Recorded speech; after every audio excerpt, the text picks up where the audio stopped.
Part 1ல நம்ம ஃபகத் ஃபாசிலுக்கான அந்த அந்த டெரரிசம் இருக்கும்ல, அந்த ஒரு பார்க்கவே டெரரா இருக்காருயா அப்படிங்கிற மாதிரி சொல்லுவோம். அவ்வளோ ஒரு ஃபயரா இருப்பாரு. அந்த ஃபயர் வில்லன் இருப்பாரு. பார்ட் 2ல சப்பையா சப்பையா மாறிட்டாரு. எனக்கு புரியவே இல்ல. ஒரு படத்தோட வெயிட்டேஜ் ஒரு வில்லன் தான்டா.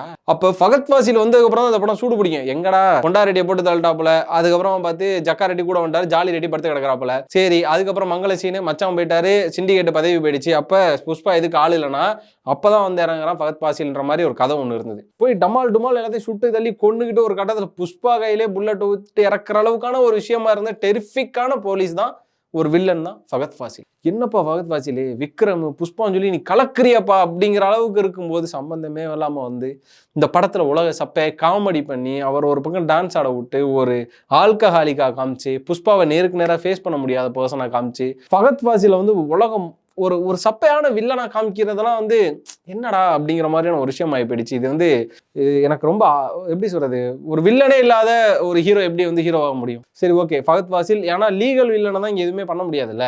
ஏன்னா ஒரு போலீஸ், அவர் லீகலான பர்சன். இப்போ நம்ம புஷ்பா பண்றது என்ன, செம்மரக்கட்டையோட கடத்தல், அது வந்து இல்லீகல். அப்போ இதுக்கு தான் ஒரு பவர் ஏஜ் இருக்கும்ல. அந்த பவர் ஏஜ் எல்லாம் வந்து கொஞ்சம் கம்மியானது பார்க்குறப்ப கொஞ்சம் ஒரு மாதிரி இருக்கு. ஸோ இது வந்து முதல் மைனஸ்.